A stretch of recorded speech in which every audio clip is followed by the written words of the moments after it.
So we're here at MWC in Barcelona 2024, and we are with Federated Wireless and their partners to talk about something that's really important to, I think, all of you. It's private wireless. And we're going to talk about the state of private wireless, the state of the market, and what's the key drivers around that. And joining me, I have a panel of experts, and I have a lot of experts and a lot of brain power in this room right here, right?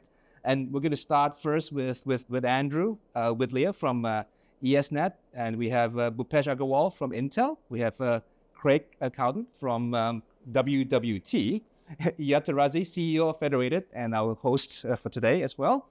And we have John Pauley from Cal Poly, that's hard to say. And finally, we have Chris McKenna from AWS. So thank you, gentlemen, for joining me today. We're going to talk about, what else? Private wireless, right?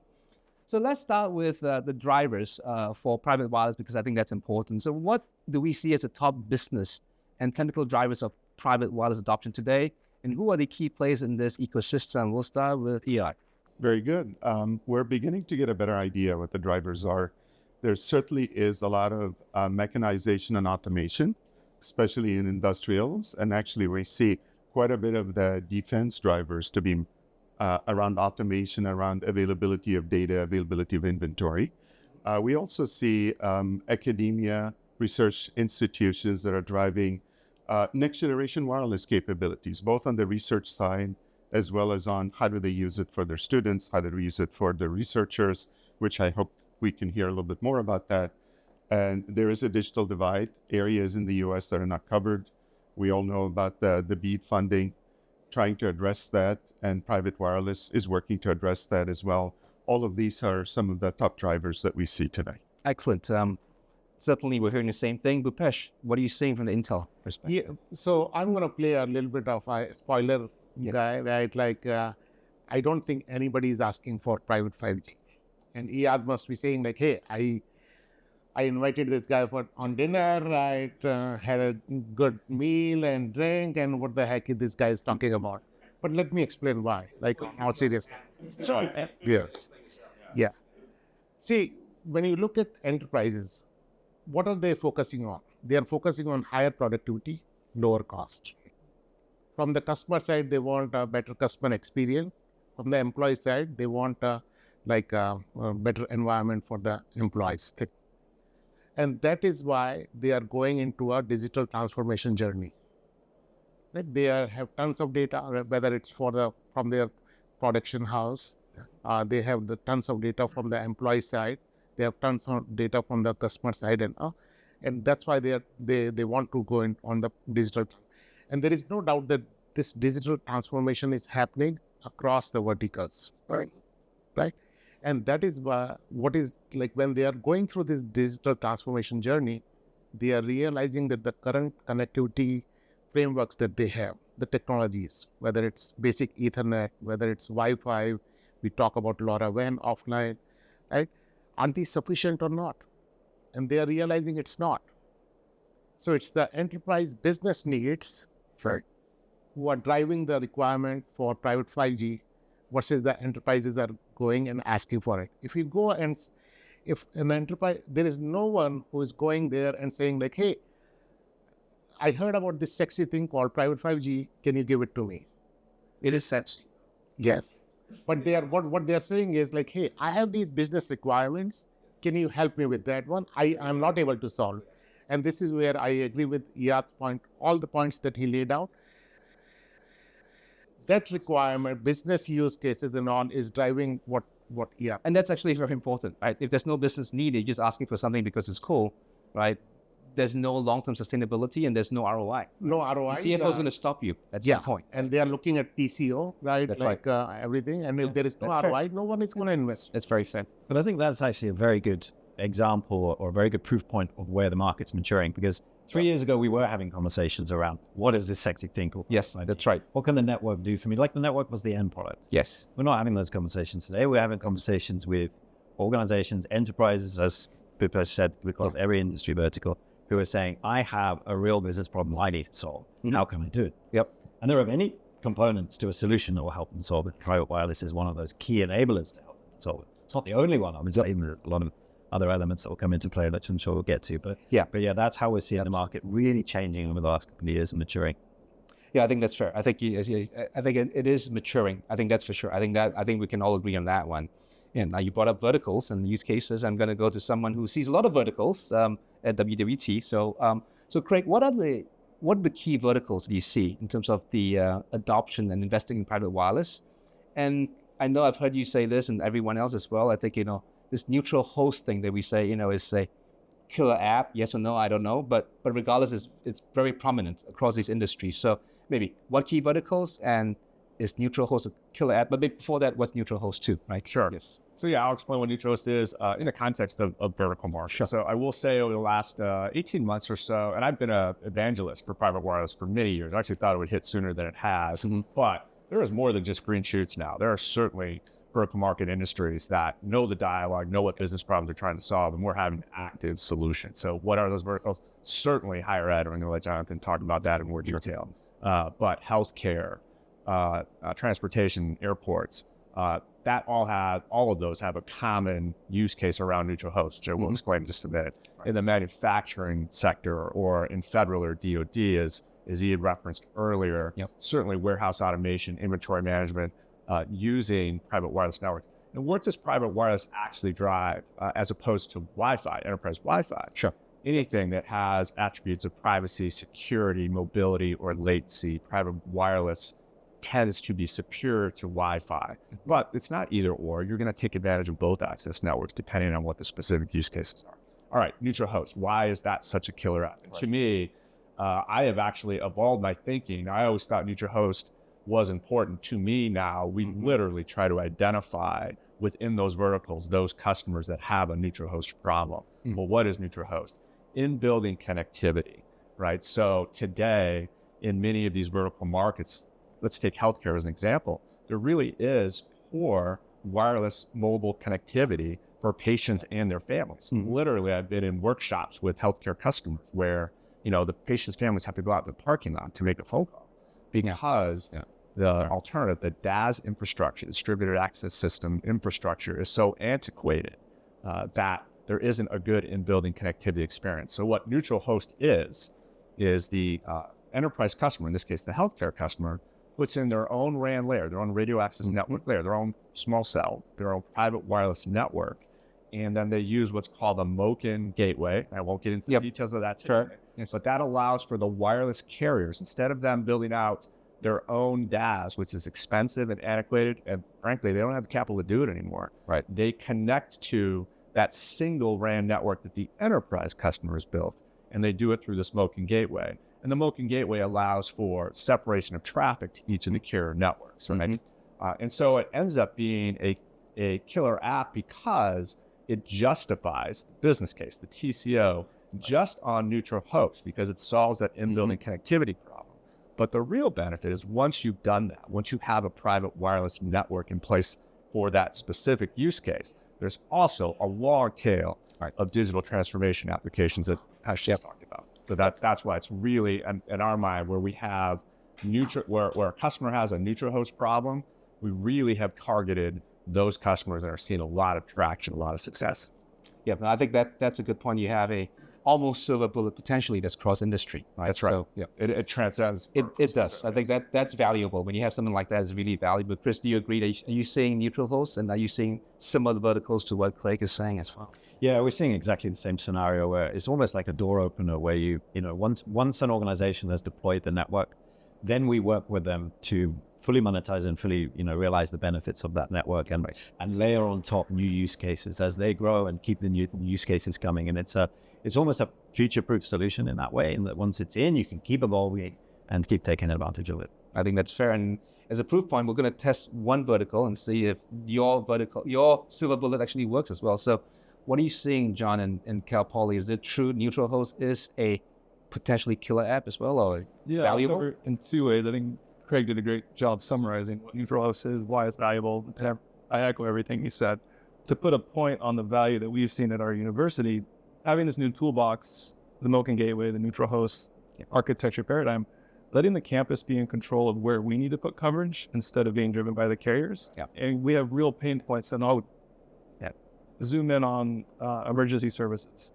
For us, it was E911 coverage. We're a rural campus, so we have hills, terrain that's difficult for the carriers to reach. But we have pervasive fiber infrastructure. So giving us a private wireless network and a neutral host option to put small cells where we need them and then bring 911 services, regardless of who your carrier is, you can make a 911 call. That's a killer app. Yeah, now that's a critical app, right? Especially for any parent with a student that's at Cal Poly, that's a critical app. And I know that from personal experience that other universities, I have children at other universities, that if you didn't have E911 services across campus, I would be really worried, right? So so I think that's critical. So clearly neutral hosts, it's an important thing. And Bhupesh, so what do you agree? Are you seeing the same thing, neutral hosts and other private wireless capabilities sort of transforming coverage and connectivity in other sectors? I know, from an Intel perspective, you also, I'm sure, have a wide number of partners you work with across a wide set of industries. Are you seeing that across, beyond education as well? Yes, and I would say, to answer this question, we have to go a little bit in the history and to reach here, right? When the private wireless discussion has started in the industry, especially around, it started picking up sometime in 2018-ish, 2019-ish thing, it was all about Industry 4.0. Yep. Everyone was correlating with the Industry 4.0.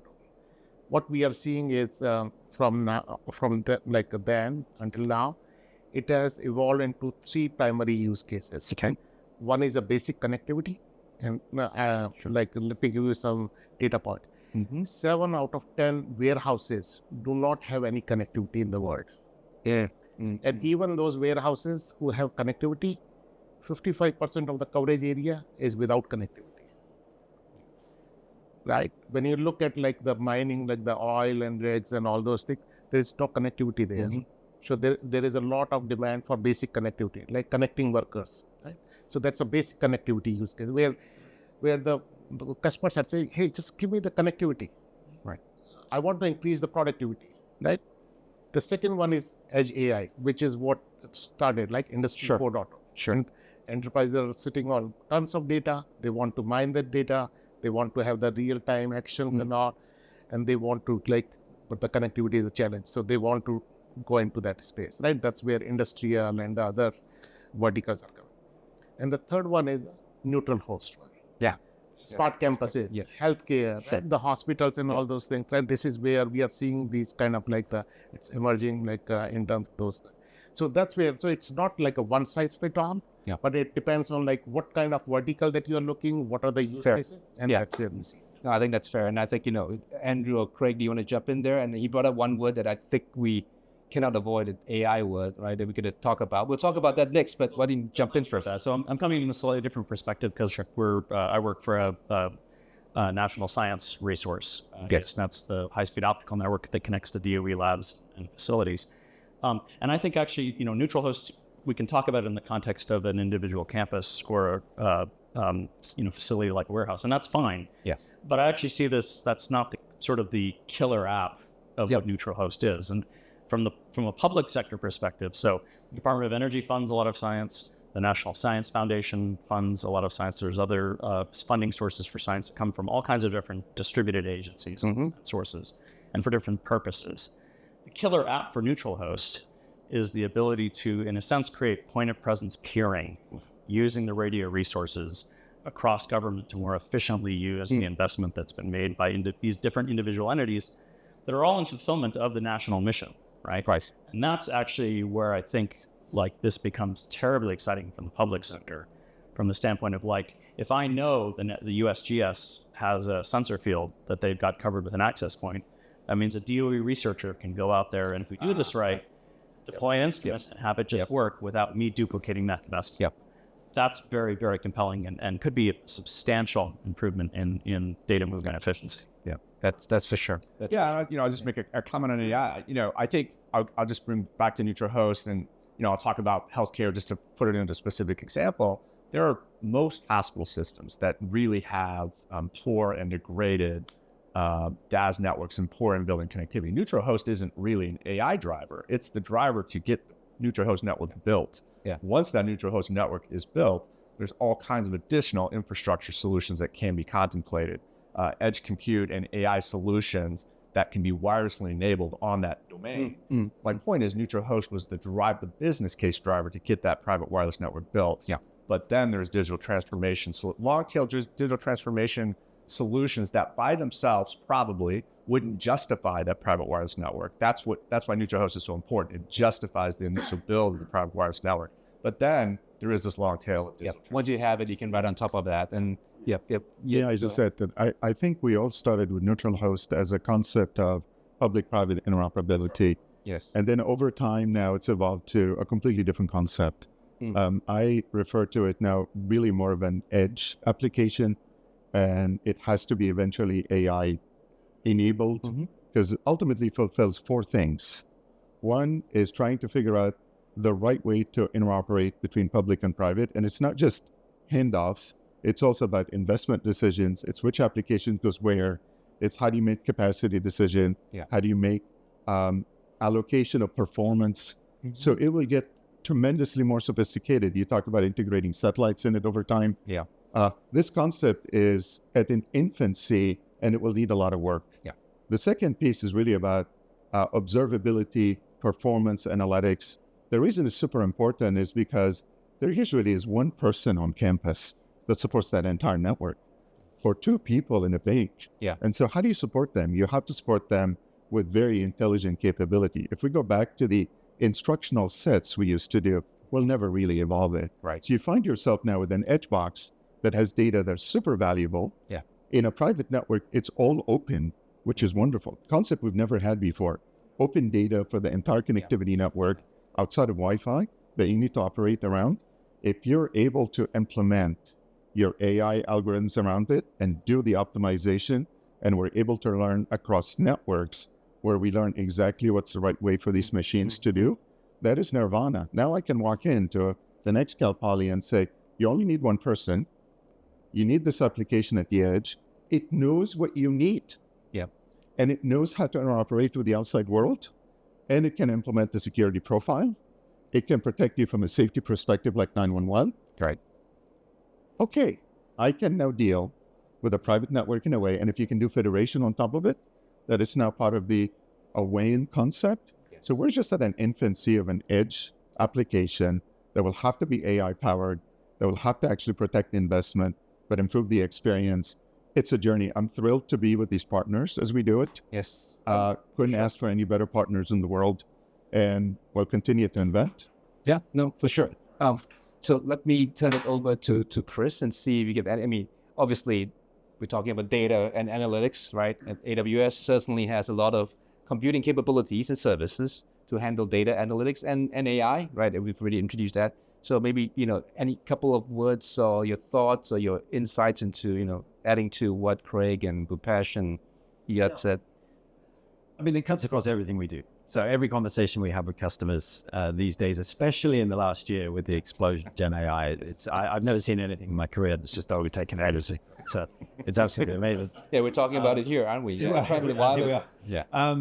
But just to put it into simple terms and going back to something that Bhupesh said, customers are asking for ways of being more efficient and lowering costs. So an example of that is, manufacturing customers come to us and say, we want to reduce the defects on our production. It's network alone doesn't do that, right? Even though wireless networks are fantastic, they alone don't reduce defects on production. What reduces defects is sensors looking at the production line, looking at what comes off, and by sensors, I mean generally cameras, either taking stills or video, and something analyzing those feeds. And by something, I mean AI, of course. So the old way would be people physically looking at devices. Now it's AI looking at thousands of devices at the same time. Actually, we had some really good case studies on this. There's one last year that we did in Hitachi factory where there was a piece of equipment coming off production line, and we're using AI to analyze 64 different components at the same time. It's taking one person to analyze one. So we were using no people and analyzing 64 at the same time. So it's just a small example of exactly what Bhupesh was saying. It's increasing productivity and lowering costs. And that cuts across every industry vertical, just about every use case. We're seeing AI proliferating everywhere. Roy, if I can add one more point. Absolutely. Just in addition to what Chris said, there is a good white paper that says depending upon when you detect the defects in the production cycle, you can save somewhere between 15 to 50% of your cost. So the early you detect the defects, Yes. right? Yeah. So clearly, and if you do it through AI, right, like edge AI using private wireless. Yes. Yes, private wireless gives you ROI. It's huge. I mean, private wireless gives you the reliable connectivity and the coverage that you need across, your factory, your warehouse. Pick whatever difficult to cover spaces, right? And once you have that, then you can enable transformation, right, throughout everything. The automation that you talk about and started us off with. We see private wireless as that critical enabler for real-time edge AI. Yep. Oh, excellent. So let's go back to, we have actually education well represented here on top of other industries. And let's look at sort of two things around sort of private wireless and education. And certainly we talked about AI and, analytics, but there are other aspects of science and research as well that I'm sure private wireless could enable, right? So what are we seeing in terms of the enabler of technological or scientific advancements and other complementary technologies? We talked a little bit about, so sensors and spectrum sharing and all that. Let's see, Andrew, any words around those? Yeah, absolutely. So, one point I want to make clear is science really has become an industrialized process for data production. Right. So on our optical network, we move about 1.4 exabytes of data a year, and that's growing by a factor of 10 every 4 years. Mm-hmm. Those trends are both currently on the optical side, but that's frankly also going to start happening on the wireless sensor side for field sensor, for earth and environmental applications. Currently throughout the American West, there's on the order of 13 to 15,000 sensors deployed for different purposes, as near as I can tell, because no one really knows. Right. Right. Many of those sensors are not connected. Right. There's literally sensors where people have to go up a mountain, collect an SD card, and move it down. But we can anticipate, as the ability to deploy private cellular and other resource neutral hosts and stuff like that goes along, that things are going to track on the same exponential curves for field sensor deployment and science applications as they do for other things. And that means, like, say, maybe in 8 years, you have 1 million sensors out in the world. Mm-hmm.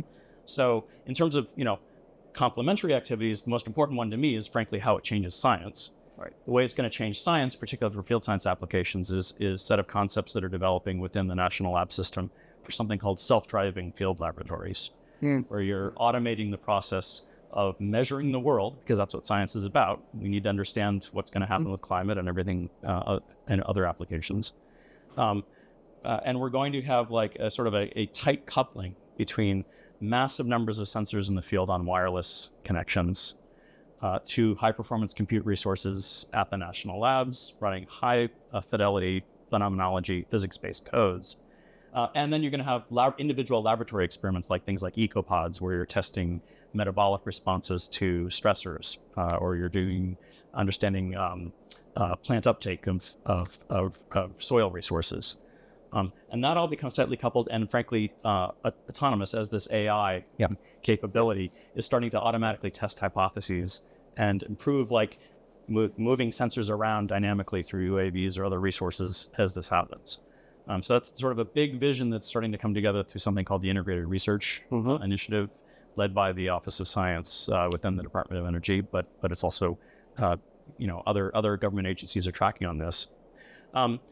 So what this means for sensors, right, for complementary technologies, is you're going to see an explosion of capabilities to deploy things like biodegradable sensors down the road eventually. There's a lot of work going into like ways to like not have to recover sensors or not have to track them as an inventory item. That would be a huge cost reduction. You're going to see a lot of things happen with quantum sensing, and of course that's just going to up your data rates. You're going to see a lot of things like bioassay and hyperspectral and LiDAR capabilities as those costs come way down. And that all means tons more data that has got to be moved through private cellular or other means automatically. And then, of course, in complementary technologies, you have things happening on the compute side. You have tons of AI for automated data analytics and data reduction. I think you're going to see the growth of advanced wireless systems that are partitioned by scientific disciplines to maintain the unity of the data streams across geographic areas for, say, specific applications like hydrology or climate or solar radiation or whatever. And there's going to be sort of AIs trained to make inferences on those specific subfields, right, to automate that process to expedite the ability to then move sensors around, or test additional hypotheses. And then, frankly, the nature of the network changes, where you have compute and storage and data movement. All become melange. And private wireless of different kinds is essential to that, because it lets you then split up your data storage and your compute resources and still have them cooperate, but have the data reduction or the storage or the analytics occur as close to the collection point as you can, right, for this purpose of coupling. So I think the wireless side changes so much more, brings possibilities together that kind of open up change in other technology areas to a great extent. And it's terribly exciting to see where this is all going to go. I hear what you're saying. I think there's a lot of advancement. I think, we anticipate all that capabilities, right, as we go forward in the future. And maybe just to end off this conversation on a note on the topic that's really, really important, I'm sure all of us, is sort of the digital divide, right? We talked about in the industry, we talked about private wireless and neutral hosts and, scientific advancements. But at the end of the day, that's not as important. Well, that's all important, but just as important is ensuring that we have the next generation of, students, of technologists that are there to help power all that and to make all those advancements. And so just want to ask one question, which, it was a bigger topic in past MWCs, but I haven't heard about it recently, digital divide, right? So how does private wireless help close that critical digital divide that enables the next generation of technologies that come after us, right? And so I'm going to look at Cal Poly and John Poly to, maybe you start off, and anyone else who has a view on that, you're welcome to jump in as well. So I think I'll dovetail a little bit with the last question, and that's also, where do you insert AI and students into this process and the education that needs to accompany this development? And so we're a learning institution. Our motto is learn by doing. Yes. So as we spun up this 5G Innovation Lab, we've been doing a lot of innovation with 5G SA, neutral host. We've had it for a while. Everything we're doing is about teaching and learning first and foremost. So we're bringing students into this process. They're building models, and we're bringing new entry points for them to experiment with these innovations they create along the network path, at the edge, on tablets, on the cloud. I'm trying to cut through the noise this week and figure out, where do we really fit in with the network? And I'm starting to hone in and see where we have opportunities to bring students into that learning path. Now, to the digital divide, what neutral host, what private wireless let us do was start to bleed out into the community, provide coverage to dorms and areas that might have been underserved by telcos. It's a brand new toolbox for us to start to tap into, but it's the same thing that communities like small cities, towns that might have been also overlooked. They now have a low-cost, rapidly deployable solution to support those in those communities, give them access and coverage. We get really excited about the idea of, what can it look like to partner more closely with carriers and private wireless so that we can start to use neutral hosts in reverse, an MVNO arrangement where we can start to provide low-cost coverage options. For instance, let's say I could give you a Cal Poly SIM with a cute Mustang on it. Yep. And that could let you, have access to your educational resources, access to the campus private network, but also access into the community as you roam around, and work with our partners in an open ecosystem manner to figure out how you could package and bundle the commercial terms along with the technology to provide access to these students wherever they may come from, whatever their background, to provide more options to that customer. Just like to add to that, which is like one of the killer apps, so frankly, the early generation CBRS capabilities and the dynamic spectrum capabilities has really made itself apparent during COVID with applications like the Utah Educational Telehealth Network, which provided access to school children all throughout Salt Lake City. Mm-hmm. And there's been other applications like that which really have demonstrated sort of, even with initial versions of the technology, what a difference that can make. Yeah. Sorry. I was going to say, in the communities, the educational institutions are anchor institutions. So we're great leaping off points into the community, not just higher ed, but elementary schools and others. So it's a model that we're working on refining and developing so that we can start to share that out. Yeah, the digital divide is a serious issue. Without access to information, you can't go to school, you can't do your job. Now, envision a world where that data that you need access to also is AI enabled. We could start talking about the AI divide for all we know, not to throw AI there again. But if you don't have connectivity, you don't have data, you don't have access to the tools that are going to get even more and more sophisticated. How do you do your job? How do you actually live? How do you manage your your community? How do you create safety?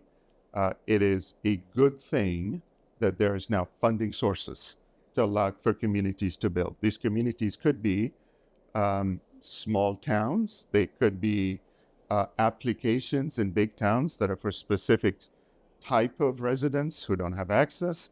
And they could be as much as a military base that's sitting out in nowhere.